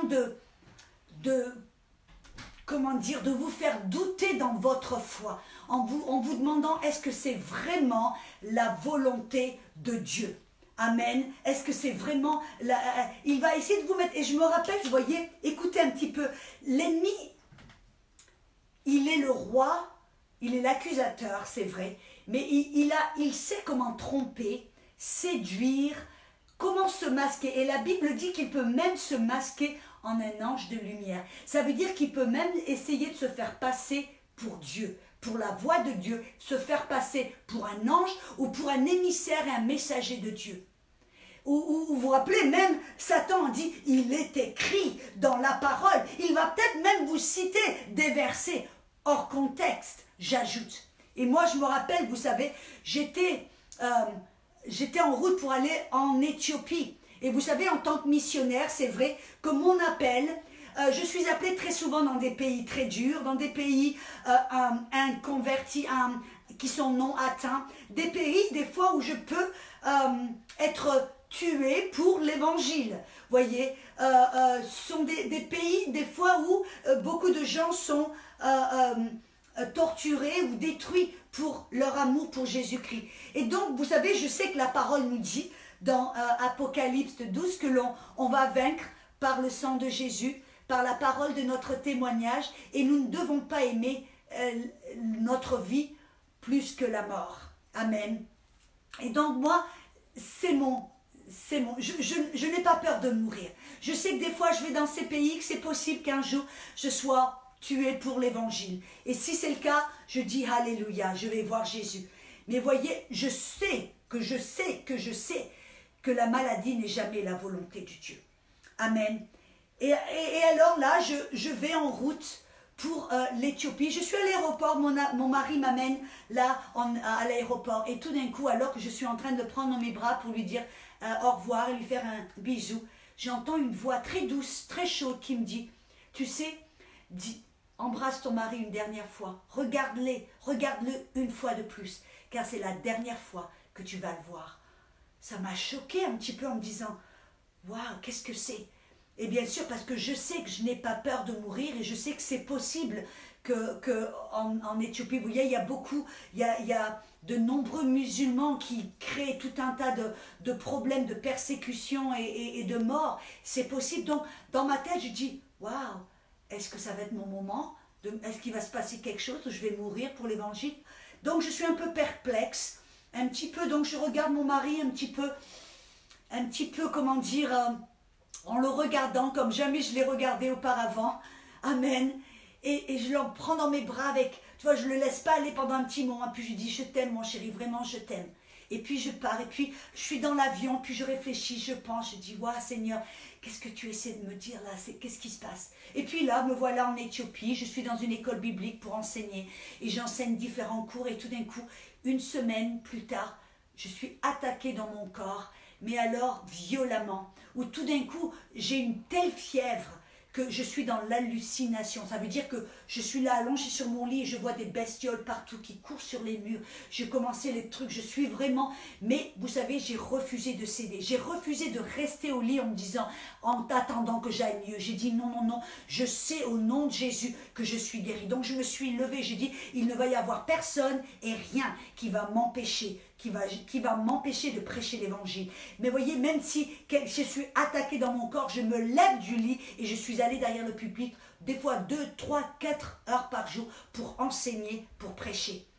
Et vous savez, mais là, j'exerce mon autorité, je commande à la maladie de partir parce que je sais dans mon cœur que la maladie n'est jamais la volonté de Dieu. Mais voyez, j'ai entendu cette parole qui paraissait être Dieu. C'était tellement rempli de chaleur, c'était chaleureux, presque, on aurait presque dit une voix audible. Et puis je suis dans le trouble en me disant, mais ok, j'exerce mon autorité et je ne vais pas mieux, je viens de pire en pire. Et j'essaie de comprendre pourquoi j'ai entendu ça. Qu'est-ce qui se passe, Dieu? Je suis un peu dans le trouble, dans mes paroles, dans mes pensées, je suis là. Qu'est-ce qui est en train de se passer? Et vous savez qu'un soir j'ai un rêve, alors que je suis en train de résister au diable et vraiment de me battre contre cette maladie qui s'empire de jour en jour. Et là-bas, vous savez, il n'y avait pas d'hôpital, il n'y avait pas de centre d'urgence, il n'y avait pas de médicaments à m'apporter. Et alors là, mais qu'est-ce qui se passe? Et puis un soir, je suis en train de me coucher, je suis au lit, et puis je m'endors, et puis d'un coup, j'ai un rêve. Et dans ce rêve, je suis au paradis, au ciel. Et tout d'un coup, je rencontre mon père et je le vois avec un grand sourire qui me prend dans ses bras. Et il y a de la joie, on est ensemble, on se parle. C'est tellement rempli de bonheur. Et puis, hop, je me réveille. Je me dis, mais là, qu'est-ce qui se passe, Seigneur? Tu es en train de me dire quelque chose? Est-ce que tu es en train de me dire que je ne dois pas résister à cette maladie, que c'est mon moment? Et je dis, mais Seigneur, ta parole dit, mais ta parole dit, mais ta parole dit, pourquoi? Je suis encore plus dans le trouble, plus dans la confusion. Mais je continue vraiment à essayer de me tenir dans la foi. Mais voyez, il y a un court-circuit dans mon autorité. Le lendemain, la même chose. Je suis au lit, je m'endors. Et j'ai un rêve, le même rêve, mais cette fois c'est mon père spirituel. Il vient vers moi en me disant, oh je suis contente que tu sois enfin arrivé. Et puis je lui dis, oh merci pour tout ce que tu as déposé dans mon cœur. Puis je vois, c'est un rêve rempli d'amour, rempli de... Et puis on marche ensemble au ciel et je me réveille. Et là alors, je dis, Seigneur, ta Bible dit qu'elle de la bouche de 2 ou 3 témoins que ta parole soit établie. Est-ce que tu es en train de me dire que c'est mon moment, mon temps pour aller, que je dois arrêter de résister, que je dois accepter, me soumettre à cette situation? Est-ce que c'est ce que tu as essayé de me dire?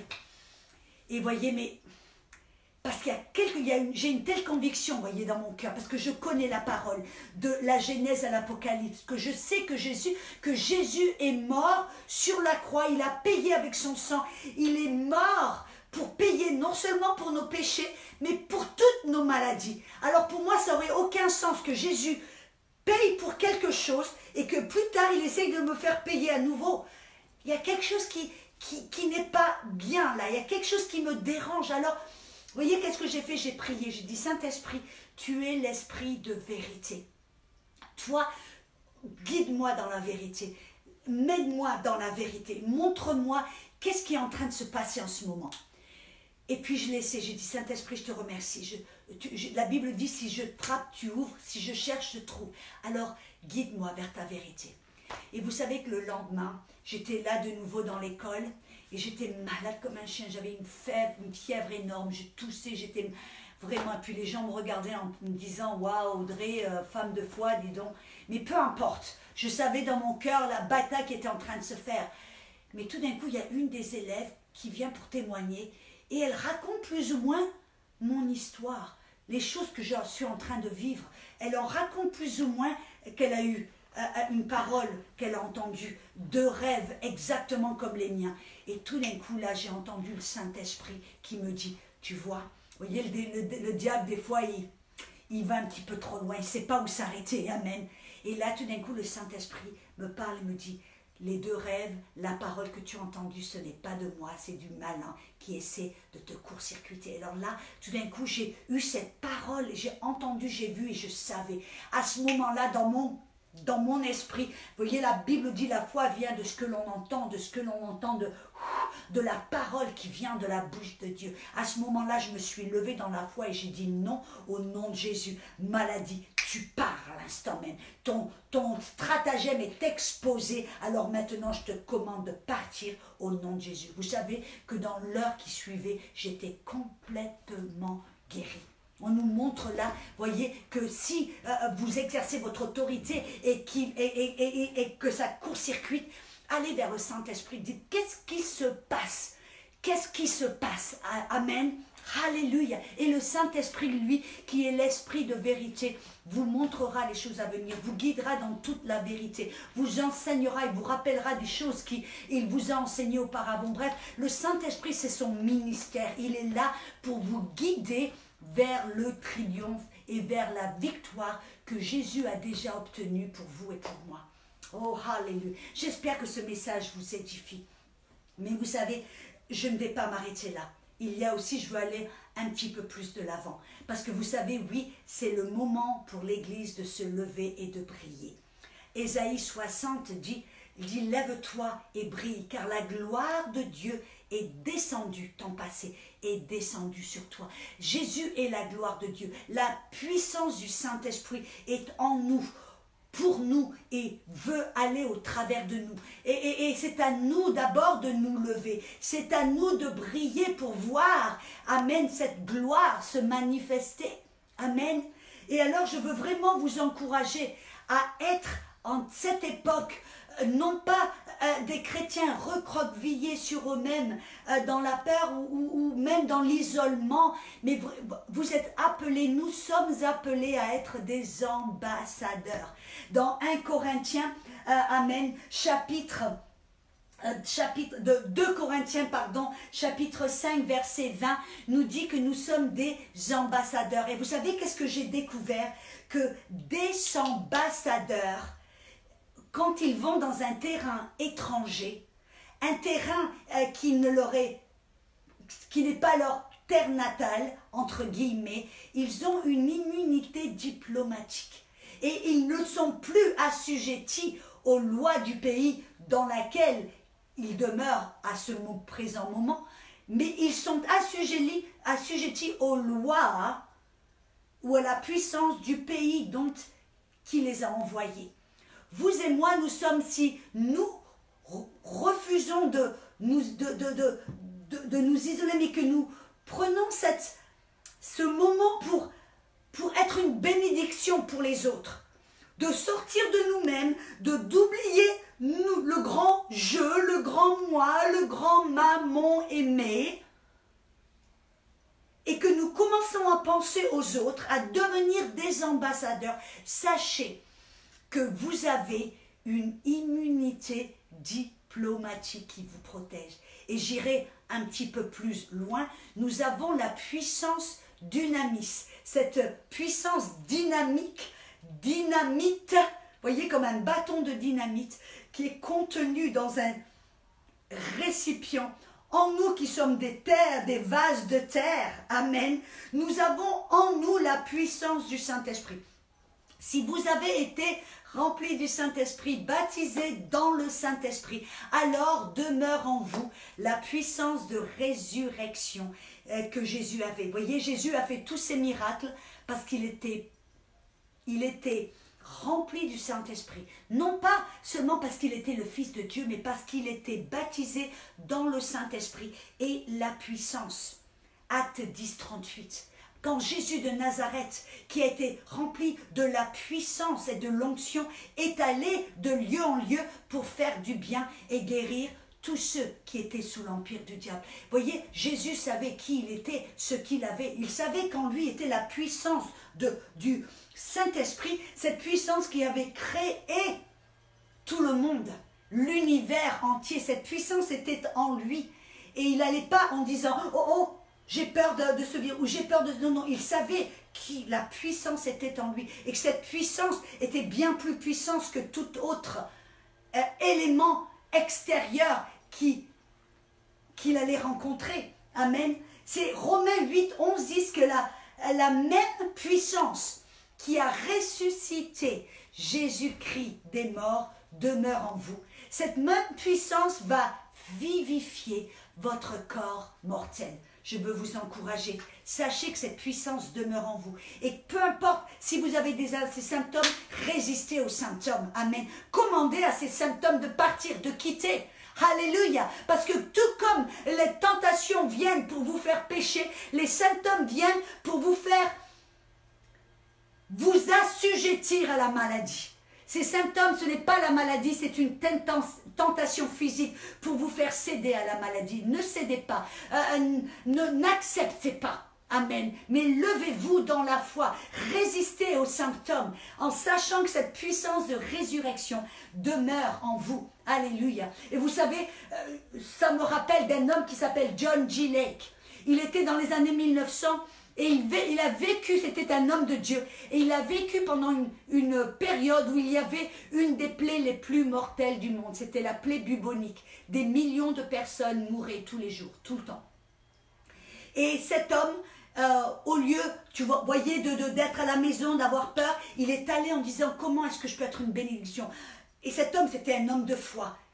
Ça se voyait, un homme, et qu'est-ce qu'il a fait? Il savait, il comprenait. Il est allé pour aider les gens qui étaient malades. Il allait de lieu en lieu pour soulager les gens, pour prier pour les gens, pour aider ceux qui étaient morts, et pour essayer d'aider tous les docteurs qui étaient là, à essayer de soulager. Et je voudrais faire une petite parenthèse, et je rends honneur à tout le corps médical qui est là, et qui travaille sans répit pour aider. Amen. Alléluia. Nous prions pour vous, corps médical. Nous vous apprécions, nous vous aimons. Amen. Mais là, voyez, John G. Lake, il est allé pour aider avec un élément encore bien plus... Eux, ils avaient cette connaissance médicale et lui, il avait une connaissance spirituelle, une foi puissante. Il est allé pour aider les docteurs et tout d'un coup, un des docteurs qui dit, oh là là, heureusement qu'on a un vaccin pour cette plaie. Et tout d'un coup, Jean Gillet dit, vaccin, quel vaccin? Et le docteur le regarde un peu en panique en disant, mais ne me dis pas que tu n'as pas été vacciné. Et John Gillet dit, non, j'ai pas de vaccin, j'ai rien du tout. Il dit, oh là là, mais alors, il a essayé un petit peu commencer à lui dire, mais qu'est-ce que tu... Et John Gillet a dit, attends. Il dit, écoute, il dit, moi, Il dit, celui qui vit en moi est bien plus puissant que celui qui vit dans le monde. Et il dit, je ne suis pas assujetti à la loi de la mort et du péché, mais l'esprit de vie et de l'esprit qui est en moi est bien plus puissant. Et le docteur le regarde un petit peu en disant, qu'est-ce que tu es en train de me dire? Et je voudrais rajouter qu'à cette époque-là, il y avait un petit peu plus de l'honneur pour Dieu et pour les ministères de Dieu qu'il y a aujourd'hui très souvent. Amen. Mais John Gilek a dit, écoutez, je vais vous montrer quelque chose. Vous pouvez, ne sois pas paniqué, n'ayez pas peur pour moi, regarde. Il dit, tu vois, on va prendre cette écume qui sort de la bouche des morts et on va la mettre sous un microscope. Et regarde qu'est-ce qui se passe. Et véritablement, ils ont vu des milliers de microbes qui vivants et qui fourmillaient là. Et puis il a dit, prends cette même écume, mets-la dans le creux de ma main et je vais la mettre sous le microscope. Et c'est ce qu'ils ont fait. Vous savez qu'au contact de sa main, les germes sont morts immédiatement.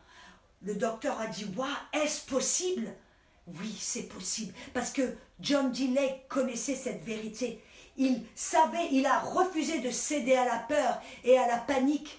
Amen. Il savait qui il était. Il savait qu'il était un enfant de Dieu, un ambassadeur pour Christ.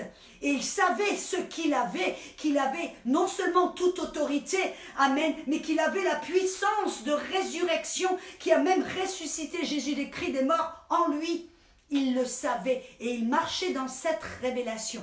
Je veux vous encourager, méditez sur ce que je suis en train de vous dire. Méditez la parole. Sachez que c'est votre cas aussi si vous êtes enfant de Dieu et que vous avez été rempli du Saint-Esprit. Alléluia.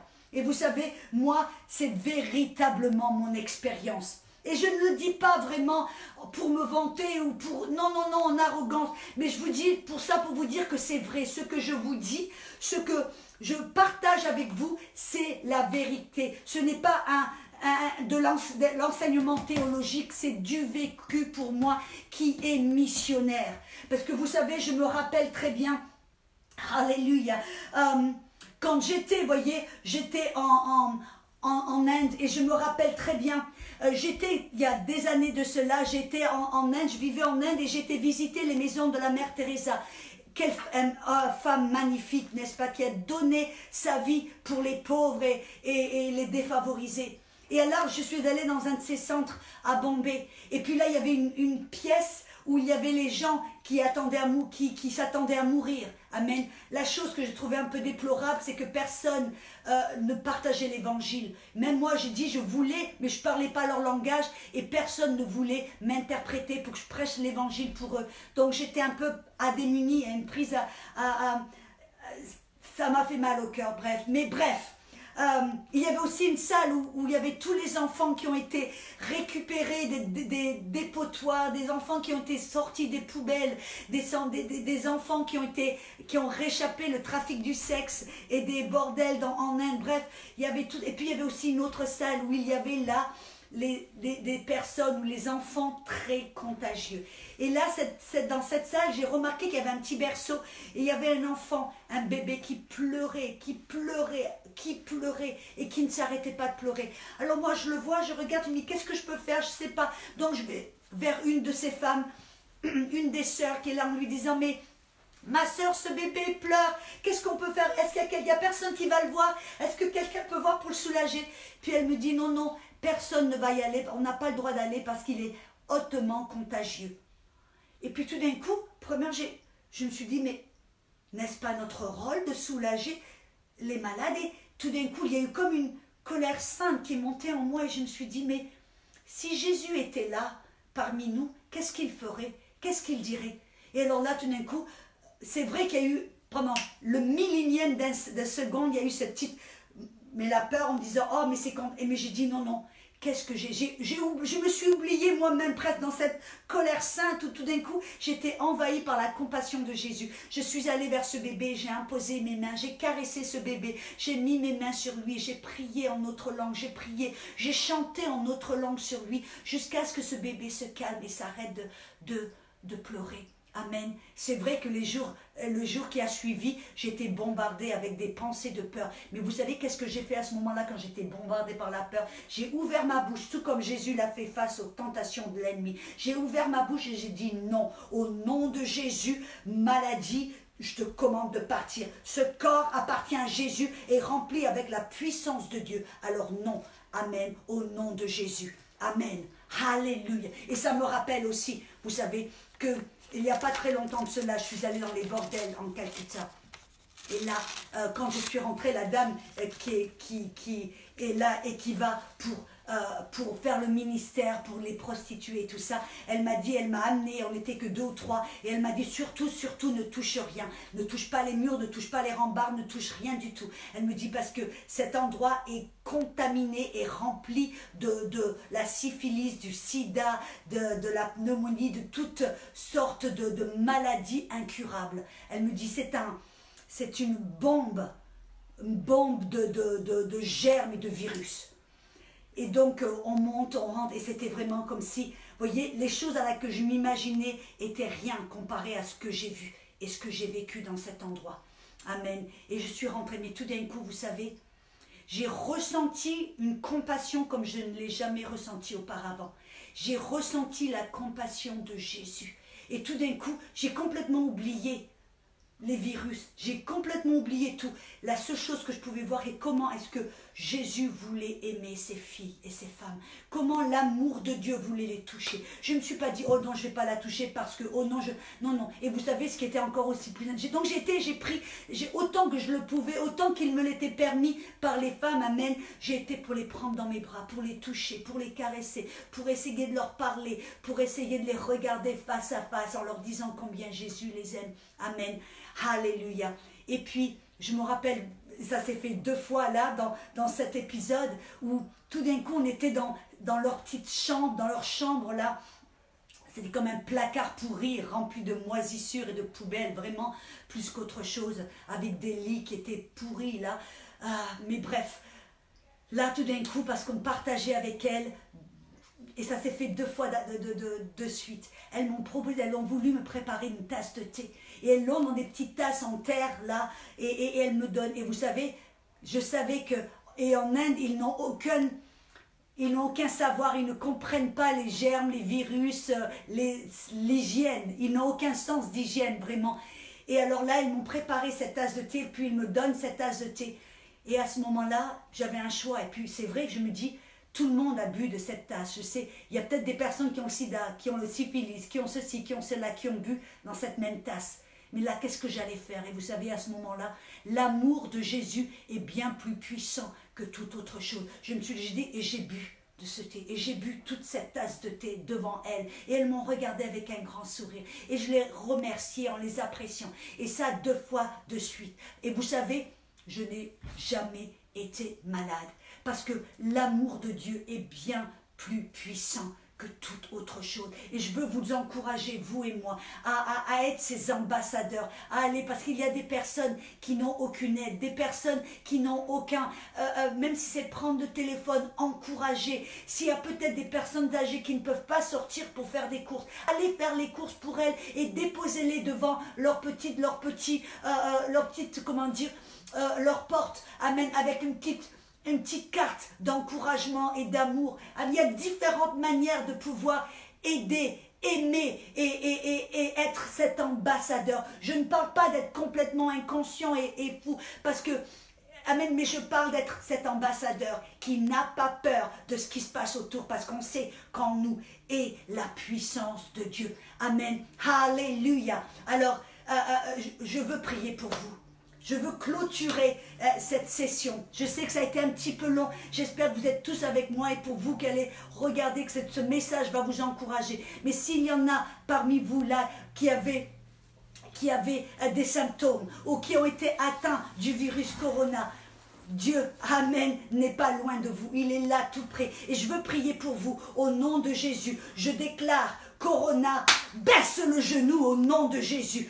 Fléchis le genou et je prie au nom de Jésus que cette puissance de résurrection rentre dans votre maison, que vous puissiez ressentir une puissance qui vient maintenant non seulement vous lever de ce lit d'infirmité, mais qui vous fortifie, qui vous encourage, qui vous guérit au nom de Jésus. Et pour vous, si vous avez cédé un petit peu à cet esprit de peur, je prie maintenant au nom de Jésus que la foi maintenant vivifie votre corps, vivifie votre cœur, vivifie votre votre âme, que vous tout d'un coup vous vous leviez en courage, même avec cette conviction que Dieu est votre Dieu, qu'il ne vous laissera pas, il ne vous abandonnera pas, il est pour vous, non pas contre vous, il vous aime, alléluia.